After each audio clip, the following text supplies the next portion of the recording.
Okay. Hello, everyone. My name is Eve Boltax. Welcome. Thanks for joining us. It's good to see some familiar faces. So I'm a Feldenkrais practitioner and the organizer of this upcoming open workshop and the training.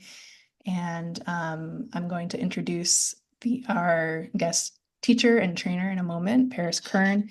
But before I do that, we thought it would be kind of fun to hear where you're calling in from. So if you want to put that in the chat, as well as a pop quiz question, which is how many hours do we need to sleep a night? Or should one sleep a night? So you can put where are you coming from and how many hours do you think you need to sleep?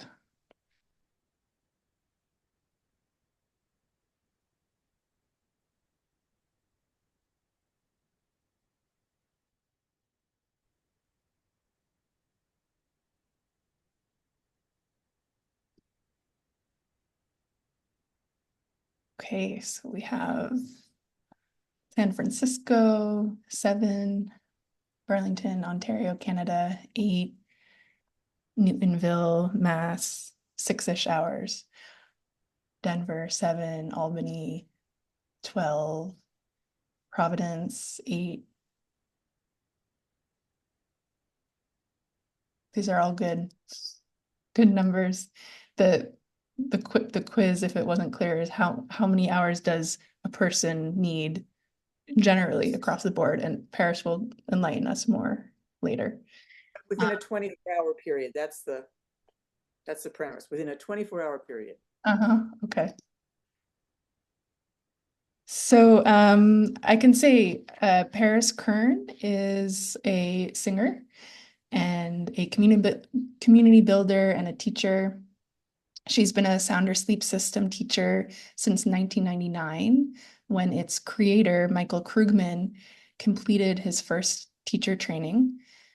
She's also been a Feldenkrais practitioner since 1992 and has attained the highest professional certification as a designated Feldenkrais teacher trainer. So in 1999, it became obvious that many more people were in need of stress reduction, anxiety relief, and a method to bring themselves to better sleep. After a few public, live online workshops, many of her students expressed a desire to progress to become teachers of the Sounder Sleep System. And she recreated Michael's teacher training curriculum and textbook to suit this new paradigm. Paris's trainings have reached people in Asia, Australia, North and South America, and Europe. This growing number of new Sounder Sleep System teachers around the globe inspires more and more people to learn this wonderful system. And this Boston training, starting in January 2025, will be the first live in-person training in the US in about 20 years. So I will turn it over to you, Paris, and here we go. Welcome, everyone. I see some familiar faces and some new ones as well. And today what we're going to do is we're going to start just by having an experience. And then I'll answer questions about how and why it works, or any other questions about the Sounder Sleep System. And if we have time, we'll do a second little lesson, and then we'll keep hopefully at least 15 minutes at the end to answer any other questions about the Sounder Sleep System, about the training program, about anything else that you might be interested in. And I will forget to say this, so I'm going to say it now. There is a flash sale on the Good Night Sleep recordings that I did for Feldenkrais Access. And whilst we're doing something, Eve is going to look that up, and I can probably also send you the link, Eve, that they would need to have. But they can just go to Feldenkrais Access, and there's the flash sale there. So First, I see a really nice, oh boy, that was fast, a pretty much average range around 7 to 8 hours in your answers here, with the outside being 6 and 12. That's what's in the chat. And I'm going to talk about that in a little bit. But right now, I know that Eve sent a thing out that I'm going to do a lesson in sitting because we only have this time together. If it's easy for you and I'll be able to see you lying down, like M. Sissy, I see has got a Feldenkrais table right there. She could lie down right away and I could still see her. Grandpa's lying down. That's great. But anybody else you're free to sit as long as you can have your feet on the floor and recline in your chair. So I'll just give you a moment to do that.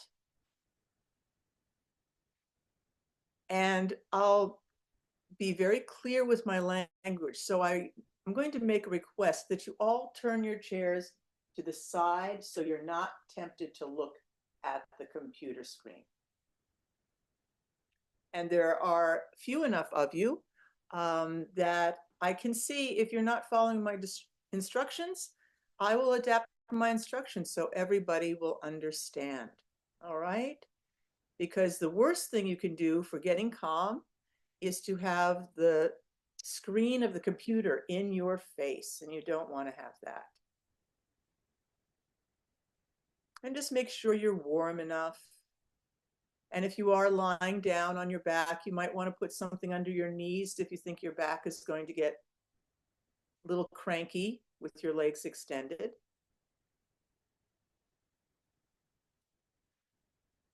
So just so you have a little idea of what's going on, the sound or sleep system was born out of a personal need that Michael Krugman had to solve his own insomnia, which had been going on for many years.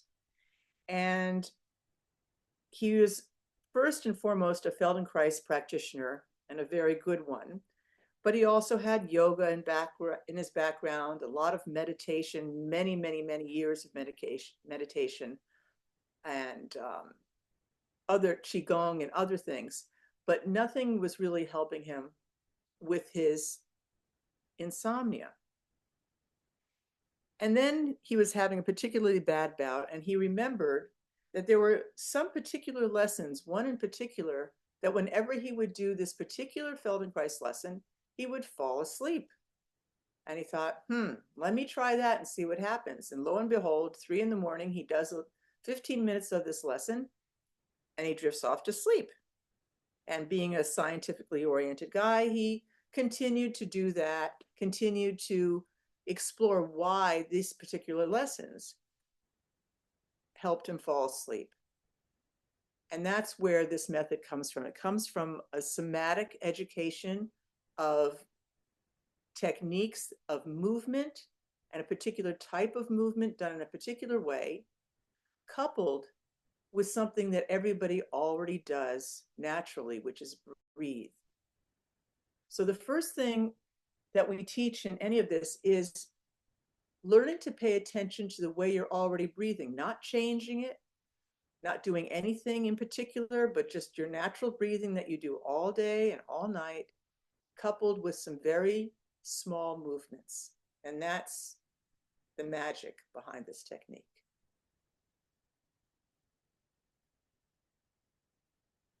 So this is a guided natural breathing, and it's intended to restore just an easy natural rhythm of your breath, which becomes distorted as a result of stress in life and other factors. Could be physical health, mental health, or just watching the news or spending too much time on the computer. And by restoring the natural rhythm of the breath, we support and enhance all the other rhythms in ourselves, including the one relevant to this evening, the sleep and wake rhythm. And this breathing is the foundation for everything else. Many people have a profound misconception about breath. This will help you clarify the true nature of your breath. It be pleasurable. And as a result, it becomes a tool that you can use to heal insomnia and the stress of life.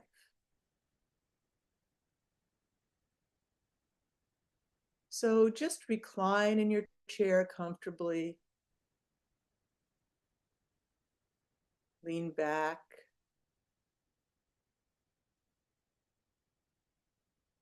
or lie down if you like. And take a moment just to see, are you comfortable? Do you want something under your feet if the chair is a little high? Do you want a pillow in your lap to support your arms? Are you warm enough?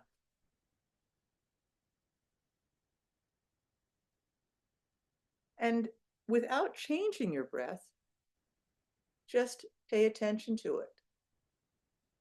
How does it feel to breathe right now? What's the rhythm? Is it fast or medium or slow?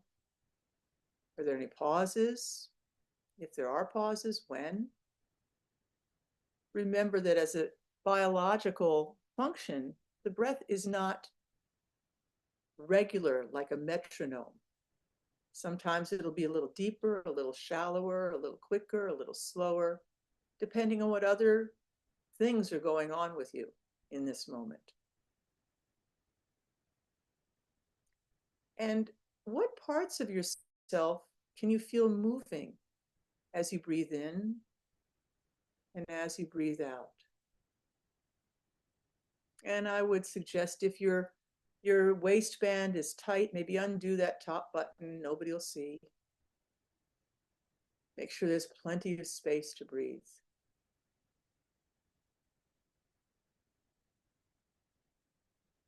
And to breathe naturally, it just means this: you make no effort to breathe in any particular way. Each time you breathe in, you allow your breath to arrive.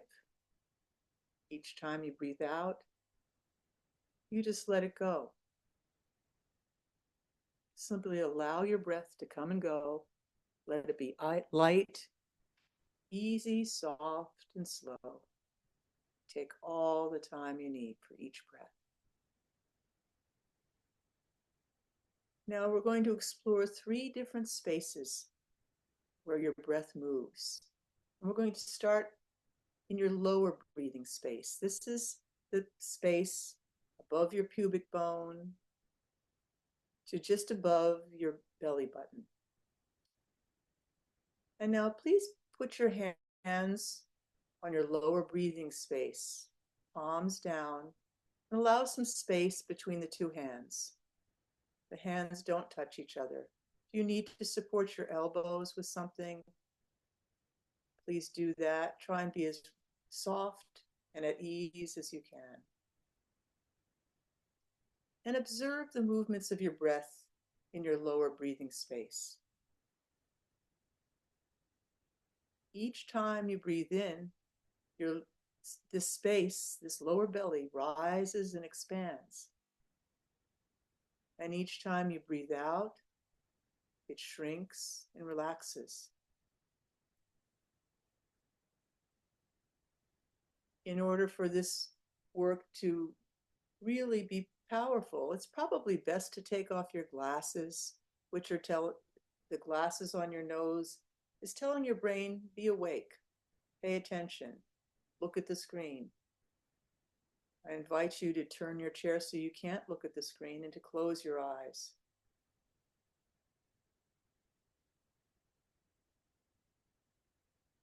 Breathe in, your lower belly rises and expands, and each time you breathe out, it shrinks and relaxes. And each time you breathe in and your belly rises and expands, your hands rise with the belly. Each time you breathe out, the lower belly shrinks and relaxes, and your hands sink with it. And continue to breathe like this and direct your attention to the tips of the thumbs and the index fingers. Each time you breathe in, what happens to the distance between the thumb and the index finger of each hand?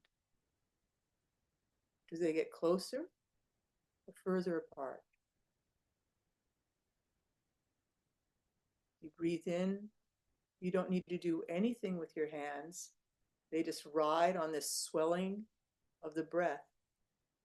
And as you exhale, they sink, perfect harmony with your lower belly.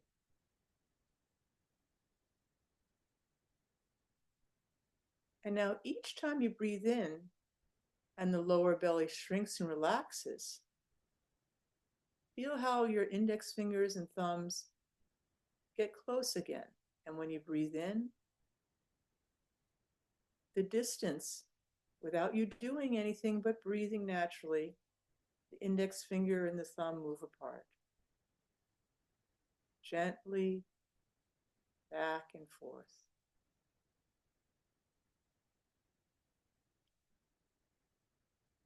And now each time you breathe out and the belly shrinks and relaxes, very, very minimally and gently, pinch the skin of your belly between your thumbs and your index fingers, almost as if you're saying, yes, you're sinking now.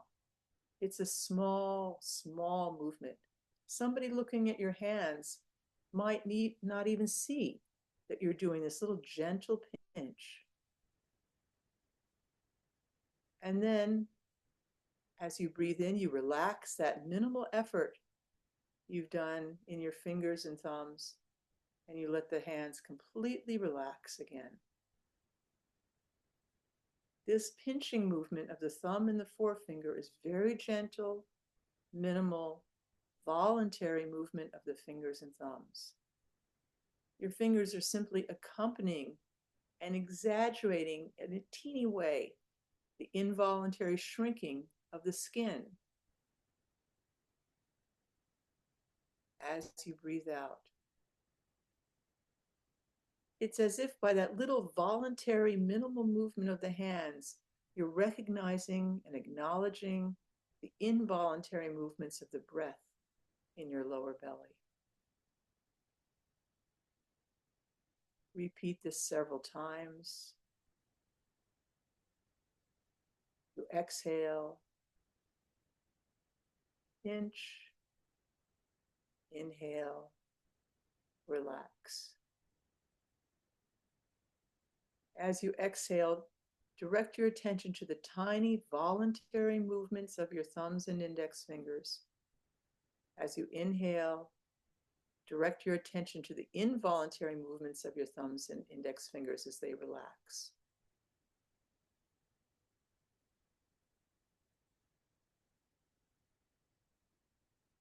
Breathe out, pinch, breathe in, relax.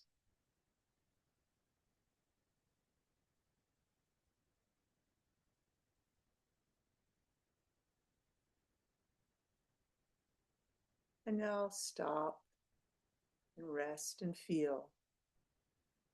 Remove your hands from your lower belly and let them rest in your lap or at your sides.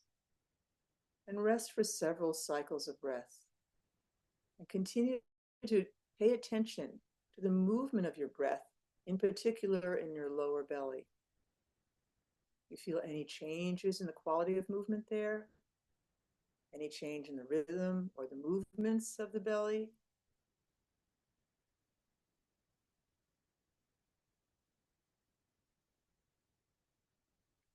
And now explore the middle breathing space. So this time, bring your hands so the lowermost rib in the front is in the palm of your each hand. You cradle the ribs. Not the thumb is with the fingers in the front. It's not spreading around. You just rest your hands. So the thumb is somewhere on the lower ribs. The four fingers are still on the belly. And the lowest rib is kind of like an old handset telephone. The hand is just right on the rib, the lower rib. And observe the movements of the breathing here. Each time you breathe in, belly rises and expands. And each time you breathe out, it sinks and relaxes. Your hands move with the middle breathing space as you breathe in and out. And now notice what happens to the distance between the thumb and the index finger of each hand as you breathe in and out in this space. The hands are spread, the palms are on the thing, the fingers are not curled away from the belly, but the whole hand, the whole palm is on this middle breathing space.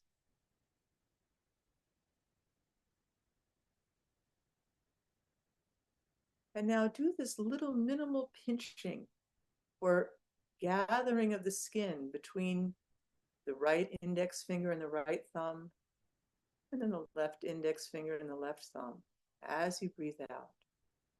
And then you relax that minimal voluntary movement you've done with the fingers and the thumbs as you breathe in. The hand is fully relaxed. And then as you exhale, you gradually do this little pinch. You can also coordinate the movement of this voluntary pinching of the fingers. So as long as the exhalation lasts, you continue to do this teeny movement, so small, somebody looking at you might not know you're doing anything with your hands. And then when you breathe in, you gradually take all the time you need to breathe in and gradually relax the whole hand, the thumbs and the fingers, back and forth. Do this 4 or 5 more rounds of breath, remembering that you just breathe however your nervous system is triggering the breath. You don't have to plan it. You don't have to breathe deeply or in any special way. In fact, deep breathing actually increases the stress hormones, the cortisol and others, which prevents relaxation and sleep.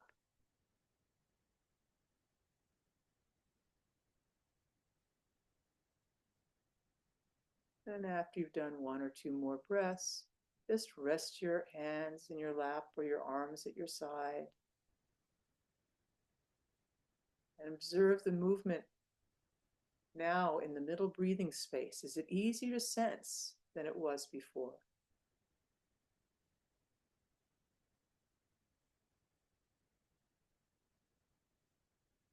And expand your attention. Can you attend to the movements of the middle breathing space and the lower breathing space?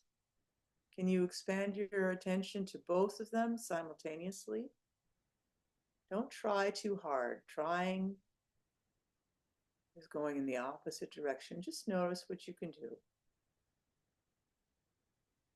And notice when you begin to breathe in, which of the 2 spaces do you think moves first? And at what point does the other breathing space begin to move? Is there a sequence of these 2 breathing spaces? Is it the same with each breath? Does it change?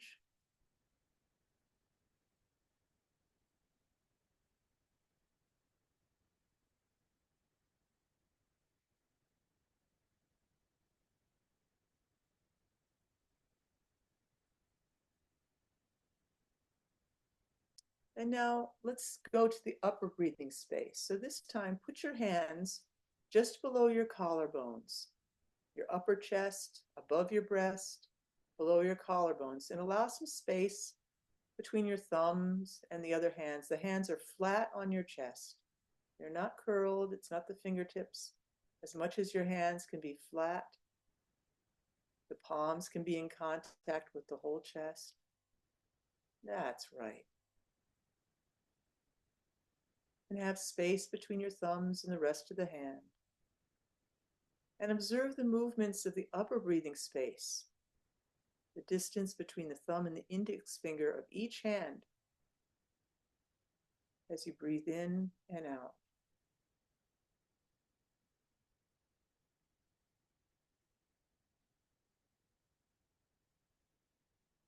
And now do the same minimal little pinch each time. As you exhale, you start to gather the skin just a little bit between each index finger and each thumb.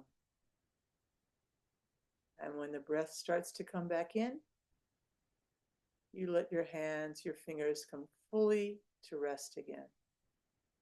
Breathe out, pinch.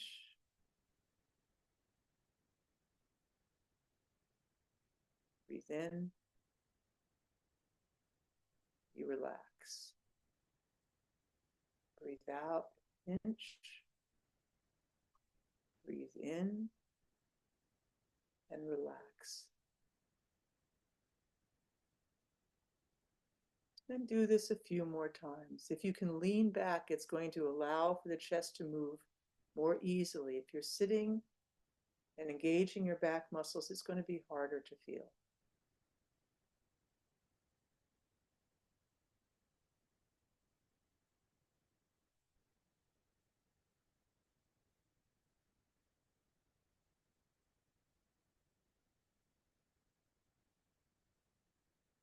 And now remove your hands, put them down, and monitor the movements in the upper breathing space now, using your internal senses rather than your fingers. And as you rest like this, what happens to your awareness of the middle and upper breathing spaces? Can you expand the field of your attention to include the lower and middle spaces? When you begin an inhalation, which of the three spaces becomes activated and moves first? And then who comes next? And who's last?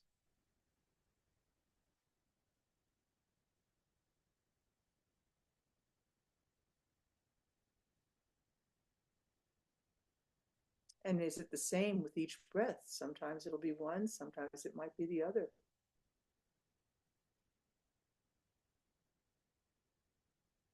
And how does it feel to breathe now? What parts of yourself can you feel moving as you breathe in and as you breathe out? What's the rhythm? Fast, medium, slow? Are there any pauses? When do they occur? What other qualities of the breath can you identify? Maybe the temperature of the air coming in and out. Just notice if you feel any difference in the experience of your breath now as compared to when you began.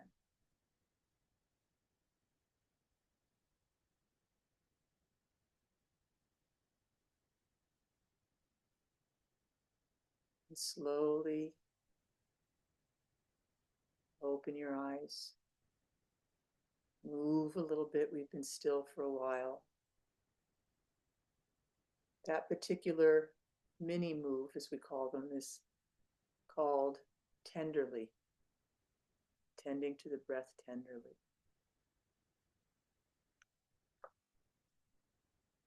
So you can breathe deeply again, take a sigh, have a yawn, turn your faces to the computers so we can have a conversation. So we're a small enough group that I don't think we need to restrict your reactions and questions to the chat.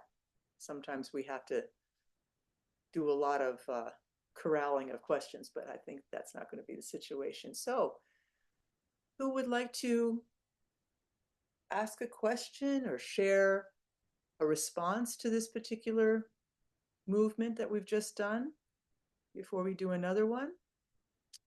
Just go ahead and just do this and I'll call on you. Okay, Norma, come off mute. So I had a question with the exercise or any experience we might be doing. If you don't sleep in that position, normally, like I normally don't sleep on my back, on my side, how does how would that, would you suggest doing it in the position that you normally sleep in? Okay, well, this is what always happens. This little question, which is a great question, leads to a big explanation. So here we go.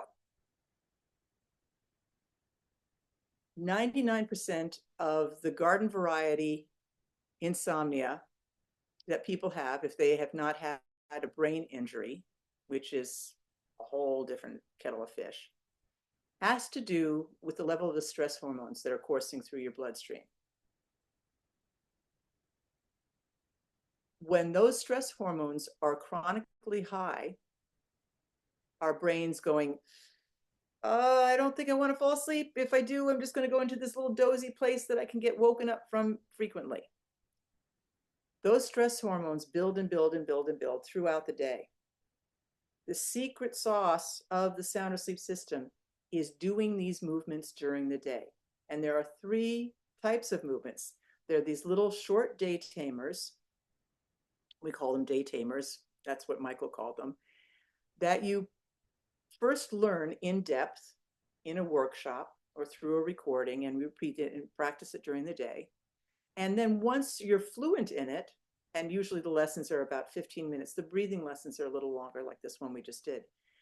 You just do it for 5 minutes or 3 minutes 3 times a day, and you get your stress hormones down to a baseline level. So when you go to bed at night, it's not trying to overcome what's happened during the day. Michael Krugman used to say, how the day goes predicts how your sleep will be. So the positions, we have lessons in sitting. For the day, we have lessons lying down on the back, lying down the side, adaptations for people who sleep on their stomach, because they're the day tamers. There's the guided natural breathing, and then there's lulling movements that are specific for when you wake up at night. But there's a whole system, it's called the sound asleep system for a reason, of how and when you do each, and how and when you do them when you're learning. So I have a whole 3-week plan. And so when somebody does a workshop, they get this plan, and this is what you do week 1. This is what you do week 2. This is what you do week 3. And following that formula allows you to, you don't want to practice these things if you're already having trouble sleeping in bed at night, because then your brain's going to couple poor sleep with doing these movements. And we are trying to separate those 2 things. So that was a big answer to a question. What else?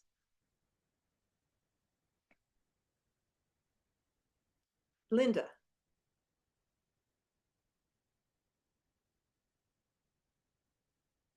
You're still on mute. And I don't think we have the ability to, there you are.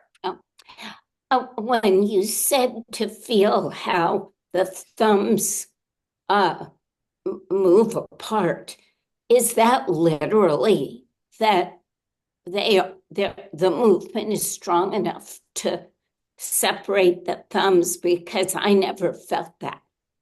So the thumbs, it's not the thumbs and the thumbs moving apart, it's the thumbs and the index finger. So if this is my belly, right, and it's like that, my fingers are going to be trying to get the camera like that. And then as soon as my belly swells, if I feel, see how the thumb and the index finger move apart and together. It's the hand is doing the movement. My hand is passive. My fingers are passive.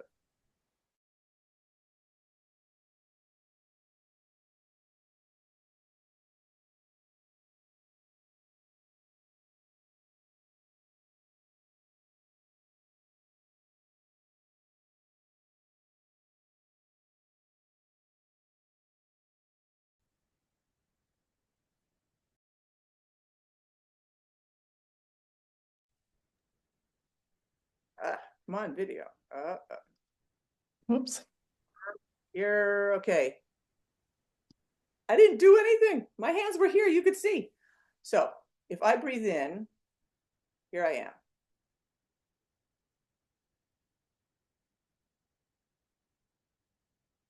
You can see it's like not even 1/8 of an inch.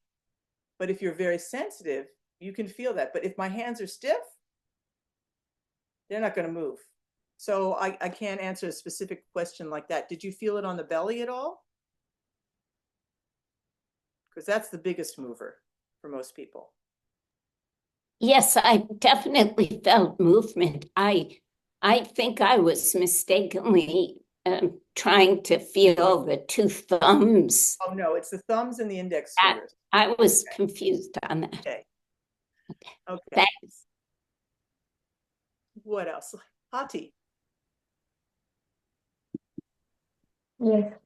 So I have a question regarding the series that I bought from Feldenkrais Access yesterday, Oh, the okay. sleep.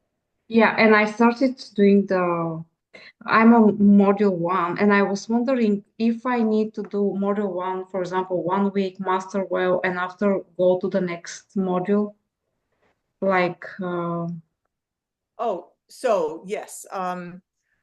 So you're talking about the good night sleep yes. program. Yeah. So that was I need to say something about that because it was Feldenkrais access and not sound or sleep access. David really wanted me to start with the Feldenkrais lesson. So the first part is the Feldenkrais lesson. And the second part, which is distinct, is a sound or sleep thing. The Feldenkrais lessons lend themselves nicely to kind of setting up things. So your question was, do you have to do them in order? Yes, and like mastering 1 week and not to go like fast. No, I would not do it. I would say,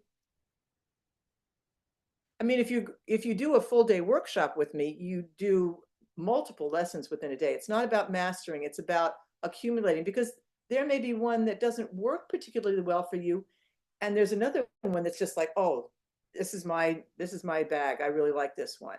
So no, you don't have to wait.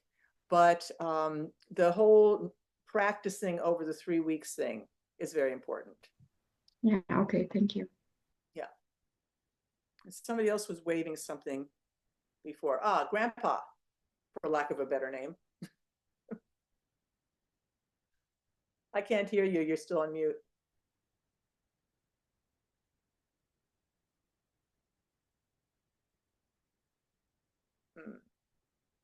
Nope, can't hear you. You're still on mute. Are you on a phone or a pad? We don't know what he's on. Tell you what, while Grandpa's figuring that out, does somebody else have a question?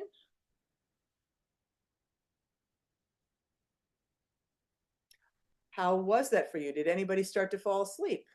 That's not uncommon. Yeah, a couple of you. Grandpa, you could put it in the chat if that's easier, your question. I have a question. Sissy, yes? I think Joyce was first. Go ahead. Sorry. Oh, Joyce. that's perfectly okay. I was wondering about breathing through the nose or mouth, or if there's a preference in and out, or just whatever you're doing This at that is really point. about the beauty of the sound asleep system is it's very simple. And if you're all stuffed up and you can only breathe through your mouth, that's what you're going to be doing. And you breathe that way. It's really however it is you breathe. There are other reasons and other disciplines of breathing in through the nose, breathing out through the mouth, or vice versa, breathing deeply, breathing shallowly, all these different things. We don't need to get into that. This is just about using the breath and focusing the mind on just what's already happening, which you already know how to do, coupled with these movements. And in the training program, and in a time when I have more than an hour, I explain what the science is between doing these, oh gosh, my brain just went blank, inhibitory movements versus excitatory movements. Excitatory movements are movements that are also called voluntary movements, like doing that. But in order to stop doing that, I have to do an inhibitory movement, which is relaxing the muscles. That's excitatory, that's inhibitory. And it's the coupling of those with the excitatory and inhibitory cycles of the breath put together that gets the brain organized to do the process of the shutting down everything to go to sleep. It's a very methodical, this leads to that in the brain, leads to this in the stress hormones, leads to that in the brain. And then if you are in sleep, in need of sleep, you will fall asleep like a healthy mammal. Which brings me to answering the question about how many hours of sleep does a human being need? So we need 7.5 to 8 hours. We can use optimally 9 to 10 hours. And if you think of other mammals, all other mammals that we're not that different from in terms of biological need, they sleep a lot during a 24-hour cycle. The other thing is you don't need to sleep in the one chunk. That only started after the Industrial Revolution, and I'm not going to get into all of that. But we sleep in 4-hour cycles and 4-hour chunks, and within those 4-hour chunks, we sleep in 90 to 2-hour or 90 to 120 minute mini cycles where we go in and out of different stages of sleep. So waking up fully after 4 hours, which is like 3 in the morning for many people, is natural. In our society, we're forced to put most of that sleep in one chunk. Naturally, we would be up for an hour or two, we'd get a snack, we'd go out and look at the stars, we'd make love, we'd tell some jokes with the other people who were in our wigwam with us, and then we'd fall back asleep. And we take a nap in the afternoon if we had our big meal in the middle of the day. The sleep, so the sound asleep system really is based on what anthropological studies and cultural studies have shown us is a natural sleep pattern. But again, I don't want to get too much into the weeds. I want to answer your questions. You kind of answered mine, Sissy. I did notice that even though I was trying to keep my fingers soft in my right hand, I was still creating tension in my shoulder. And I'm sure that's something, just the excitatory and the inhibiting movements that would be tapped. Yeah, and there, yeah. I'm going to save just, I think I can get away with just doing like 5 or 10 minutes of another little lesson, probably just a fat 5 minutes. That's another simple thing that is definitely to be done during the day. Thank you. More questions? I can't teach without questions. I just natter on about the nervous system otherwise. Does anybody have questions in particular about the training program?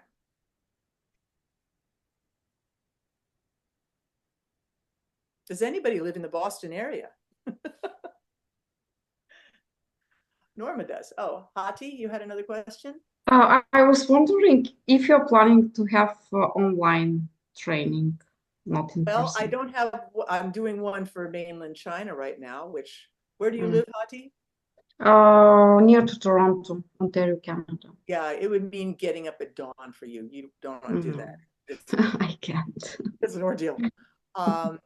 But I probably will be doing another online training for Ukraine, for the people around Kyiv. I just finished one for Zaporizhia, but I don't think that's going to be happening till later spring. And you would have to, it would be more time because we have to add about 45 to 50% more time because of the translation. Because I teach and it's translated, teach and translate. But it works for English speakers as well. And what's your second language, or what's your first language? Bulgarian, French. Bulgarian, French. So you don't speak Ukrainian, okay. And Janine Holenstein, who is in Europe, does teach in France a lot, but she does not teach online. And you're in Toronto. Well, I'd love to do a training in Montreal. I'm only 3 hours from there. Organize a training for Canada. I'll come on up.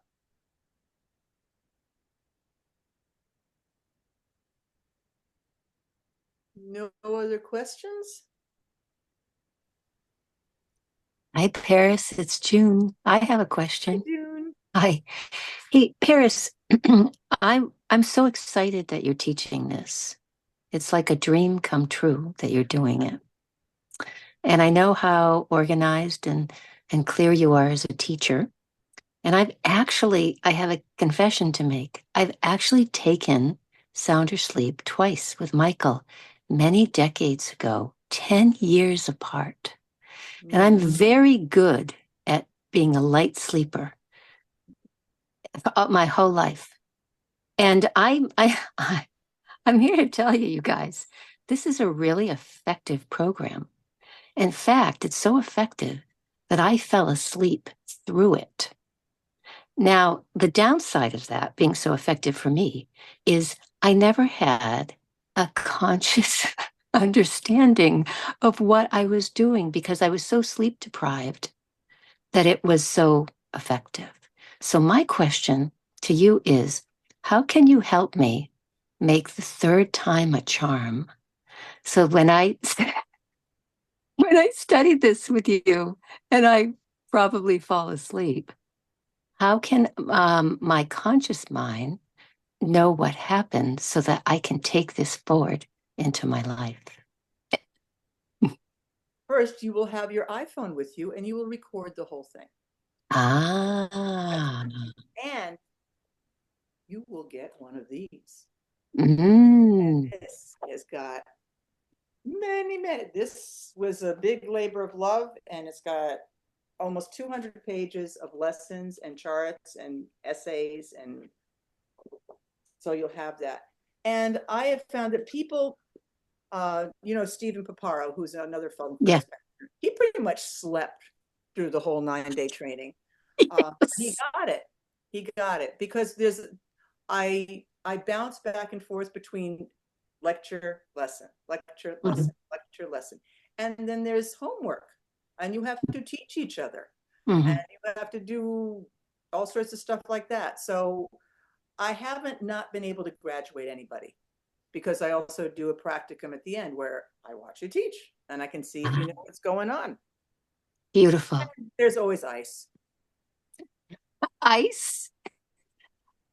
So I had a child who fell asleep every single time he nursed after like 2 minutes, which was a pain in the butt because then he would want to nurse For every hours. 20 minutes. Yeah. And I went through the whole lactation thing. And finally, the last resort was the nurse said, take his socks off, get an ice cube, and rub the bottom of his feet when he starts to fall asleep. So I'm not going to do that to you. But yeah. Thank you. Thank you. Grandpa, did you figure out how to unmute? No. Do you know how to do the chat? Oh, I'm sorry. Oh, Leslie has a question. Yeah, I can read Leslie's question in the comments. She Oh, okay. says, Okay.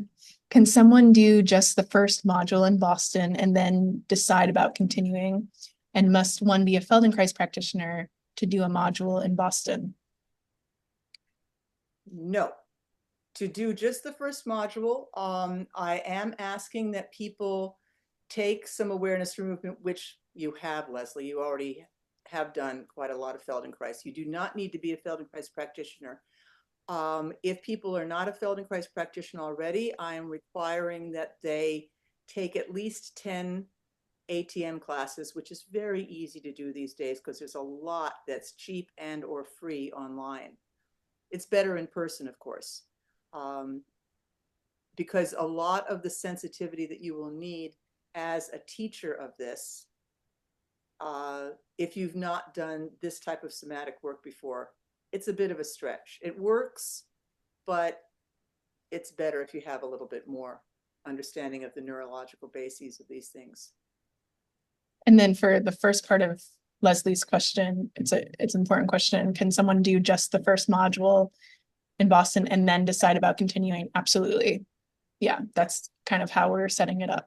You can just put a deposit. You have 3 options. You can put a deposit down for the whole training, which is just $50 deposit just to save your spot because there's 20 spots in the training. or you can just sign up for the first module in itself, which there's an early bird special that ends tomorrow at midnight where you'll save 150. So it's 350 for the 3-day weekend, which is Martin Luther King Day weekend in January.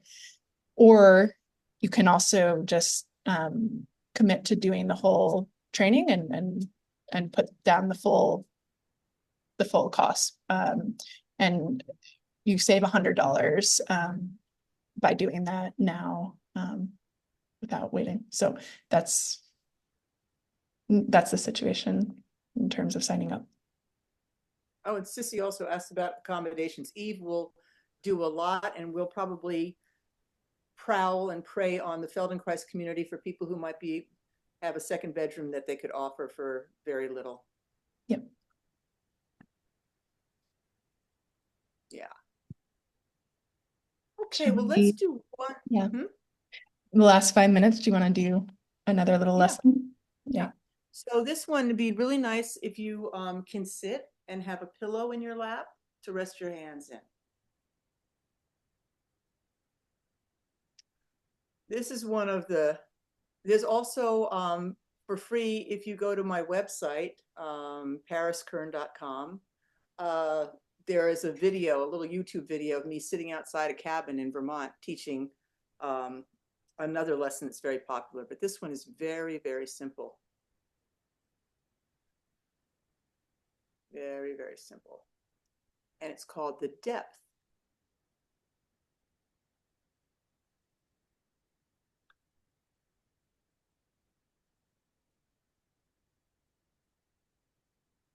So we did the lesson where you were able to focus on your natural breathing, hopefully without changing it any. It's very hard in the beginning not to affect your breathing when you pay attention to it. It's something that you get better at as time goes on. And the most important thing is really that you don't be worried about it, that you just do the best job you can. My favorite quote from Maya Angelou is, do the best you can until you know better. Then when you know better, you do better. It's very simple. You just do the best you can. So sit in your chair with your feet flat on the floor. If it's easy for you and it doesn't cause any difficulty, you can just sit upright with your head balanced over your pelvis. If that doesn't feel easy for you, then by all means, you can lean back. And put both hands in your lap with your palms up. And now put the left hand underneath the right and put the pad of the left thumb in the center of your right hand. And I am going to go ahead and spotlight Eve. There you go. So you can see how Eve has her hands. If you're not really clear, but I'll say it again. So you start with your hands on a pillow in your lap, palms up. You put your left hand under your right and just put your left thumb in the palm of your right hand.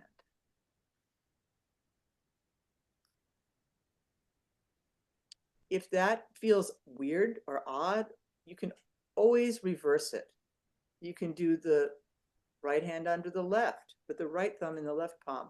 But for most people who are right-handed and wired that way in their brain, it's better to have the left thumb in the right palm. But just do what's easy and natural for you. And now just explore a little bit, looking for the most receptive spot to place your thumb. You'll find that there's a spot, the depth of your palm, where your thumb fits most comfortably for you. It's not a precise location as in acupuncture or shiatsu. It's just a general area that you find using your own senses.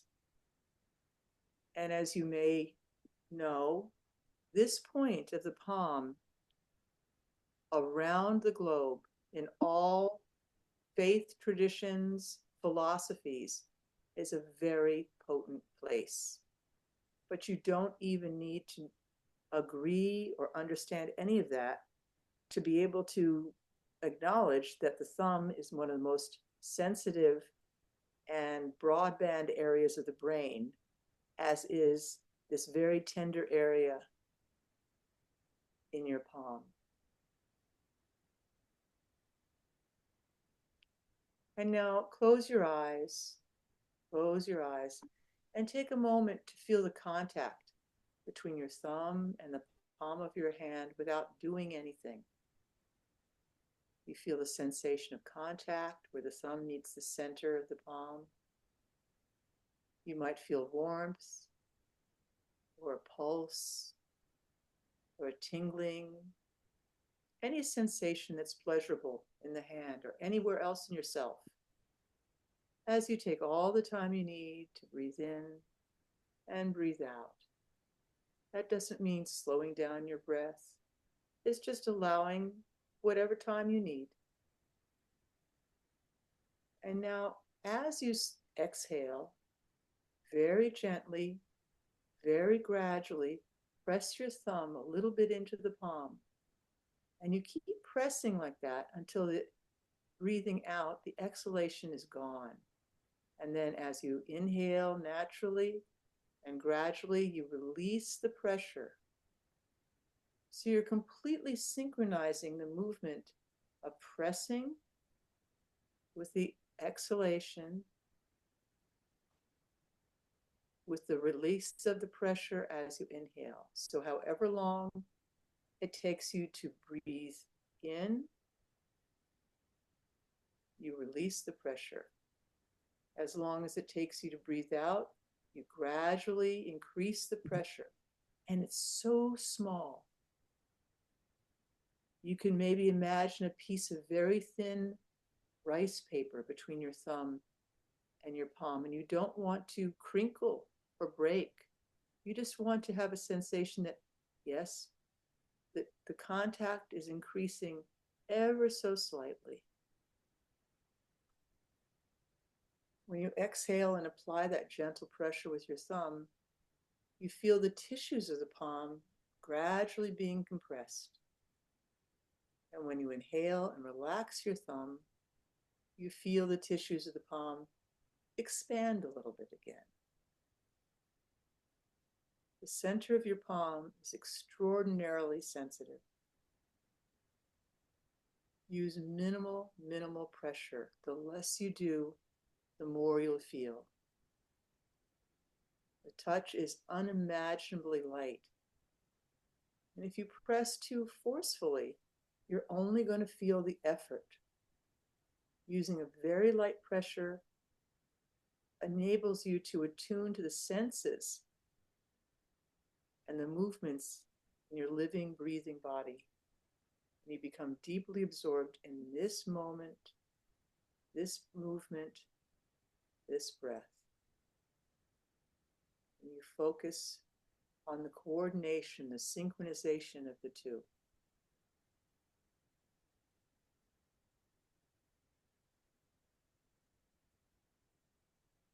And keeping your hands joined like this, you just rest for complete breath cycles, 3 or 4 cycles, and feel the result. Maybe you notice the sensation there, the point of contact between the thumb and the palm now. Maybe there's been a slight change in the rhythm or pattern of your breath, in your mood, or any other aspect.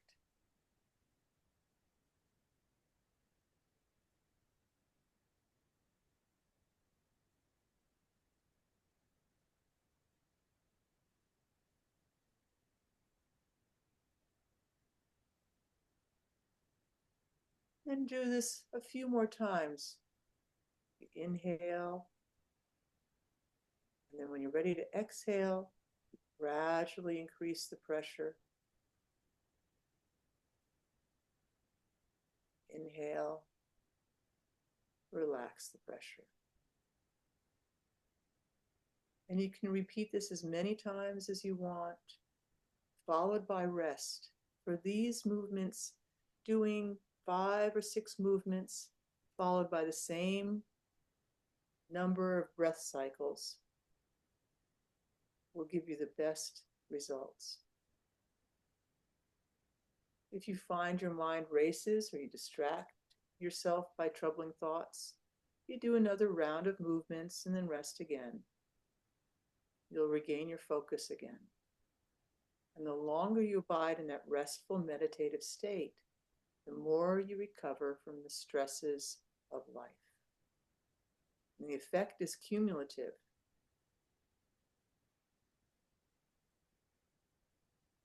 You create these little islands of peace throughout the day. And then when it's time to sleep, you're ready for sleep to come.